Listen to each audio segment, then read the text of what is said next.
कौन आपण जानते कि समुद्र पानी लुणिया कहीं? हाँ दर्शक बंधु, यार गुप्त रहस्य विषय जानिले आपण पाद तलू माटी खसीज। दर्शक बंधु, समस्त पानी मधुर जल होइथिबा बेले एही समुद्रर पानी लुणिया कहीं? कौन आपण मनरे टिके हेले भी संदेह आसुथिबो जे सबु पानी मधुर हेला बेले एही पानीटी लुणिया कहीं? कौन पाई समुद्र जल हेला लुणिया? आसंतु दर्शक बंधु, आज वीडियो माध्यम रे मु आपन को डिटेल रे यह एक्सप्लेन करी। तो दर्शक बंधु, जदि वीडियोटी भल लगे ताहले वीडियो को गोटे लाइक करेंगे एवं चैनल रे नुआ आसिले सब्सक्राइब करेंगे। कमेंट रे निहाती भाव में जनइबे वीडियोटी केमिति लागिला। दर्शक बंधु, वीडियो आरंभ करने पूर्व मु आपण को गोटे कथा कहूँ, वीडियोटी को आरंभ रु शेष जाए देखिए, नहेले यार किछि अगमूल बुझी पारिबे नाही। तो दर्शक बंधु, मु वर्तमान वीडियो स्टार्ट करंतु। चलन दर्शक बंधु, स्टार्ट करिया।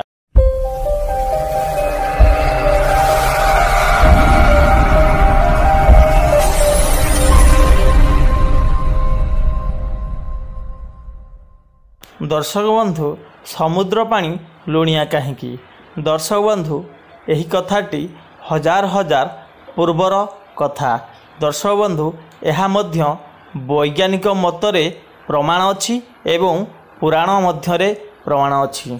दर्शक बंधु, भगवान शिव एवं माता पार्वती दुहें लव मैरिज करथिले। एही विषय रे यदि आपण जानिया पई चाहुचंती ताहेले कमेंट बॉक्स रे मते निहाती भाव में कमेंट करंतु, जे कि मु नेक्स्ट वीडियोटी सही टॉपिक रे आनिबी। तो दर्शक बंधु, चलंतु आज आमे कथा हवा जे समुद्र पानी लुणिया कहीं? दर्शक बंधु, यही कथाटी भगवान शिव शंकर एवं माता सती और पार्वती एवं वरुण राजा यही तीन जनकर कथा अटे। तो दिने कौन हेइछि आपण माने समस्ते जानिछंती जे भगवान शिव को बहु वर्ष धरी तपस्या करी आराधना कला परे जाई माता पार्वती बा सती भगवान शिव शंकर को विवाह करथिले। तो यही कथाटी सही भगवान शिव शंकर कथा।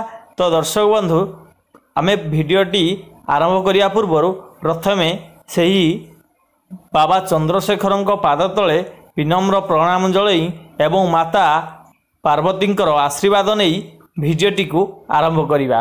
तो दर्शक बंधु, आपण माने समस्ते जानछंती माता पार्वती अनेक वर्ष धरी तपस्या करथिले, किंतु भगवान शिव शंकर तांकर अनेक प्रकार परीक्षा नैथिले। तो प्रथमे जदि किए भगवान शिव शंकर मस्तक जल अभिषेक करथिले, सी मध्य माता पार्वती। तो दिने से तपस्या कला बेले तांकु आसी नारायण कहिथिले जे जदि तुमे भगवान शिवंकर मस्तक जल अभिषेक करिवो ताहेले से तमर दुख निहाती भाव में शुणिबे बा तुमको विवाह करिवे। तो यह शुणी सारिबा परे माता पार्वती भगवान शिवं को पाइबा निमंते से प्रथमे काउडी भाड़ नहीं भगवान शिवं को मुंडरे जल अभिषेक करथिले एवं भगवान शिव मध्य तांकर मानसिक पूर्ण करथिले। सही दिनठू यही प्रथा चली आसुची, किंतु आजिर युवपीढ़ी माने ताहार किछि नीति नियम न रखी बहुत अश्लील एवं कुचित कदर्य भाव में यही व्रत को पालन करते। तो छाड़ू दर्शक बंधु, आमे जो टॉपिक विषय कथा हवा चलतु सही टॉपिक विषय आमे आलोचना करिबा। दर्शक बंधु, तो समुद्र पानी लुणिया कहीं? जे समय रे माता पार्वती बहु वर्ष धरी तपस्या करुथिले, सही समय रे दिने इंद्र राजा एवं अन्य देवता माने मिसी वरुण राजा को जाई कहिले तुमे जाई माता पार्वती को परीक्षा कर से भगवान शिव को पाइबार योग्य ना नहीं। तो सेमाने कथा ही सारिबा परे वरुण राजा को पठाइले, जो नदी कूल रे बा समुद्र कूल रे माता पार्वती ତପସ୍ୟା କରୁଥିଲେ ତାଙ୍କ ପାଖରେ ଆସି ବରୁଣ ରାଜା ପ୍ରକଟ ହେଲେ। ତାଙ୍କୁ ମାତା ପାର୍ବତୀ ଦେଖିଲା ପରେ ତାଙ୍କୁ ପ୍ରଣାମ କଲେ ଏବଂ ତାଙ୍କୁ ପଚାରିଲେ, ତୁମେ ମୋ ପାଖକୁ କାହିଁକି ଆସିଛ? ତ ସେହି ସମୟରେ ବରୁଣ ରାଜା କହିଲେ, ତୁମେ ଭଗବାନ ଶିବଙ୍କୁ ଏତେ ଦିନ ଧରି ତପସ୍ୟା କରୁଛ, ଏତେ ପୂଜା ପାଠ କରୁଛ, ଏତେ ଆରାଧନା କରୁଛ, କିନ୍ତୁ ଭଗବାନ ଶିବଶଙ୍କର ତୁମ ଦୁଃଖ ଶୁଣୁନାହାନ୍ତି। ତୁମେ ଗୋଟେ କାମ କର, ତୁମେ ମୋତେ ବିବାହ କର।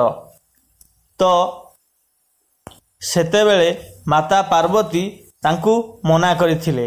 ସେହି ସମୟରେ ବରୁଣ ରାଜା ଅତି କ୍ରୋଧବର ହୋଇ ତାଙ୍କୁ କହିଥିଲେ, ତ ଭଗବାନ ଶିବଙ୍କ ପାଖରେ ଯାହା ଅଛି ମୋ ପାଖରେ ମଧ୍ୟ ସେଇଆ ଅଛି।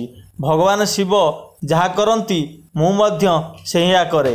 ତ ପ୍ରତ୍ୟେକ ଦିନ କୌଣସି ବ୍ୟକ୍ତି ବା କୌଣସି ଲୋକ ଯଦି ମୋ ପାଣି ନ ପିଏ ତାହେଲେ ସିଏ ମରିଯାଏ। କୌଣସି ପଶୁ ପକ୍ଷୀ ଗଛଲତା ଏବଂ ମାନବ ସରୀସୃପ ଆଦି ସମସ୍ତେ ଜଳ ବିନା କେହି ବଞ୍ଚିପାରନ୍ତି ନାହିଁ। ତ ଭଗବାନ ଶିବଙ୍କ ଠାରୁ ମୁଁ କେଉଁ ଗୁଣରେ ମଧ୍ୟ କମ୍ ନୁହେଁ। ତୁମେ ସେହି ଲଙ୍ଗଳା ଶିବଙ୍କୁ ଛାଡ଼ି ତୁମେ ମୋତେ ବିବାହ କର, ମୁଁ ତୁମକୁ ସମଗ୍ର ସୁଖ ଶାନ୍ତି ଏବଂ ଖୁସି ଦେବି। ଏହା ଯେତେବେଳେ ବରୁଣ ରାଜା କହିଲେ ସେତେବେଳେ ମାତା ପାର୍ବତୀ ଅତି କ୍ରୋଧବର ହୋଇ ତାଙ୍କୁ ଅଭିଶାପ ଦେଲେ ଯେ ତୁମେ ଯେଉଁ ପାପ କଥା ମୁଖରେ କହିଲ, ସେଥିପାଇଁ ତୁମେ ଯେଉଁ ଜଳକୁ ନେଇ ତୁମ ନିଜ ମନରେ ଗର୍ବ ଅଛି ସେହି ଜଳ ଆଜିଠାରୁ ଲୁଣିଆ ହୋଇଯିବ ଏବଂ ତାକୁ ପିଇବା ତ ଦୂରରେ ଥାଉ, ତମ ପାଣିକୁ ଦେଖିଲେ ଲୋକ ଘୋଚିଯିବେ। ସେହିଦିନଠାରୁ ସମୁଦ୍ର ପାଣି ଲୁଣିଆ ହୋଇଗଲା ଏବଂ ଆଗରୁ ସମୁଦ୍ର ପାଣି ବହୁତ ମିଠା ଥିଲା ମଧ୍ୟ। ତ ଯେତେବେଳେ ଏହି ଅଭିଶାପ ଦେଲେ ମାତା ପାର୍ବତୀ, ସେତେବେଳେ ବରୁଣ ରାଜା ମାତା ପାର୍ବତୀକୁ ହାତ ଯୋଡ଼ି କ୍ଷମା ପ୍ରାର୍ଥନା କଲେ। ସେହି ସମୟରେ ମାତା ପାର୍ବତୀ କହିଲେ, ସେ ଜଳକୁ ଦୁଇ ଭାଗରେ ବିଭକ୍ତ କରିଦେଲେ। ଗୋଟିଏ ହେଲା ମଧୁର ଜଳ ଏବଂ ଅନ୍ୟଟି ହେଲା ଲୁଣି ଜଳ। ତ ସେହିଦିନ ଠାରୁ ସମୁଦ୍ର ପାଣି ଲୁଣିଆ ହୋଇଗଲା ଏବଂ ଅବଶିଷ୍ଟ ଯେଉଁ ପାଣି ରହିଲା ସେ ମଧୁର ଜଳରେ ପରିଣତ ହୋଇଗଲା। ଏହାପରେ ଅଭିଶାପଗ୍ରସ୍ତ ହୋଇ ବରୁଣ ରାଜା ବ୍ରହ୍ମାଙ୍କ ନିକଟକୁ ଗଲା। ଯେତେବେଳେ ବ୍ରହ୍ମାଙ୍କୁ ପଚାରିଲା, ପ୍ରଭୁ ଏହି ଅଭିଶାପ ମୋର ଫେରାଇ ନିଅନ୍ତୁ, ସେତେବେଳେ ବ୍ରହ୍ମା ତାଙ୍କୁ ନାହିଁ କରିଥିଲେ ଏବଂ କହିଥିଲେ, ଯେହେତୁ ସେ ଭଗବାନ ଶିବଶଙ୍କରଙ୍କର ଧର୍ମପତ୍ନୀ, ତାଙ୍କ ଅଭିଶାପ ମୁଁ ଫେରାଇ ନେଇପାରିବି ନାହିଁ। ଆଜିଠାରୁ ତୁମେ ଅଧା ଲୁଣିଆ ଏବଂ ଅଧା ମଧୁର ଜଳ ହୋଇ ଲୋକଙ୍କର ସେବା କରିବ ବା ତୃଷା ମେଣ୍ଟାଇବ। ସେହିଦିନ ଠାରୁ ସମୁଦ୍ର ପାଣି ହୋଇଗଲା ଲୁଣିଆ ଏବଂ ଅନ୍ୟାନ୍ୟ ହେଲା ମଧୁର ଜଳ।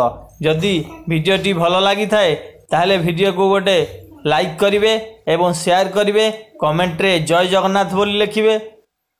ଚ୍ୟାନେଲରେ ନୂଆ ଆସିଥିଲେ ଚ୍ୟାନେଲଟିକୁ ସବସ୍କ୍ରାଇବ୍ କରିଦେବେ। ହର ହର ମହାଦେବ, ଜୟ ସିଆରାମ। ଦର୍ଶକ ବନ୍ଧୁ, ସମୁଦ୍ର ପାଣି ଲୁଣିଆ କାହିଁକି? ଦର୍ଶକ ବନ୍ଧୁ, ଏହି କଥାଟି ହଜାର ହଜାର ପୂର୍ବର କଥା। ଦର୍ଶକ ବନ୍ଧୁ, ଏହା ମଧ୍ୟ ବୈଜ୍ଞାନିକ ମତରେ ପ୍ରମାଣ ଅଛି ଏବଂ ପୁରାଣ ମଧ୍ୟରେ ପ୍ରମାଣ ଅଛି। ଦର୍ଶକ ବନ୍ଧୁ, ଭଗବାନ ଶିବ ଏବଂ ମାତା ପାର୍ବତୀ ଦୁହେଁ ଲଭ୍ ମ୍ୟାରେଜ୍ କରିଥିଲେ। ଏହି ବିଷୟରେ ଯଦି ଆପଣ ଜାଣିବା ପାଇଁ ଚାହୁଁଛନ୍ତି ତାହେଲେ କମେଣ୍ଟ ବକ୍ସରେ ମୋତେ ନିହାତି ଭାବରେ କମେଣ୍ଟ କରନ୍ତୁ, ଯେ କି ମୁଁ ନେକ୍ସଟ ଭିଡ଼ିଓଟି ସେହି ଟପିକ୍ରେ ଆଣିବି। ତ ଦର୍ଶକ ବନ୍ଧୁ, ଚାଲନ୍ତୁ ଆଜି ଆମେ କଥା ହେବା ଯେ ସମୁଦ୍ର ପାଣି ଲୁଣିଆ କାହିଁକି। ଦର୍ଶକ ବନ୍ଧୁ, ଏହି କଥାଟି ଭଗବାନ ଶିବଶଙ୍କର ଏବଂ